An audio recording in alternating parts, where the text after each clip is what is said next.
Terry was so influential in your career, and I mean, I'm sure that there were many, many instances where he's offered advice. However, I'm gonna ask. Let's see if you can come up with one.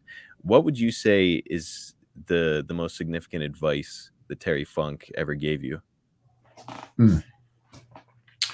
Um, every time I had an issue, every time I had a major decision to make that concerned my wrestling career, I remember when I went up when Vince McMahon um, had me up, and I mean I had made one trip up there, and he laid it out, but he didn't lay it out. He said, "I've got this idea, Ted," and he said it's never been done before, and so many things have been done and redone.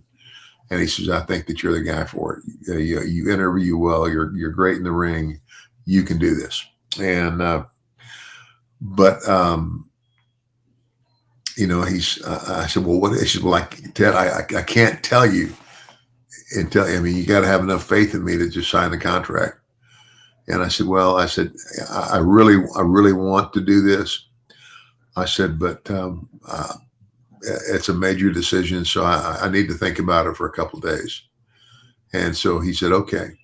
Well, when I left there, the first phone call I made was to Terry Funk, and I laid it out to Terry. I said, here's what the deal is, and what do you think?" And he said, "Teddy," he says, if Vince McMahon says he's got a brand new idea and it's never been done before, and he thinks you're the guy for it, pack your bag, kiddo, and don't look back. Go for it."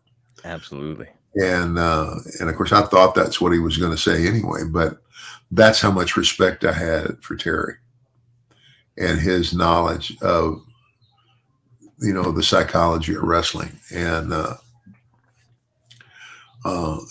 he was just there. He was always there for me. I mean, I can remember like when I was in college, and like, and I got, I'd gotten married to my first wife, and now I'm not living in the dorm. I'm living off campus, and it's kind of like her her salary is basically paying our rent. Now everything else, my schooling and everything else was free, but pretty much we're living off of my first wife's income. And Terry, I can remember one time, you know this is crazy, but anyway, I don't know where, and I can't remember where we were, but we walked in. It had to be a wrestling show somewhere. So, but we walk into the bathroom at the same time, and we're standing side by side at urinals, right? And he takes $100 bill and he puts it in the pocket on my shirt, and he would do things like that occasionally. He would always, give me a little money here and there. A true, like, big brother, little brother relationship between the 2 of you, almost like a father figure even at Yeah, times, it sounds like. yeah, yeah, absolutely.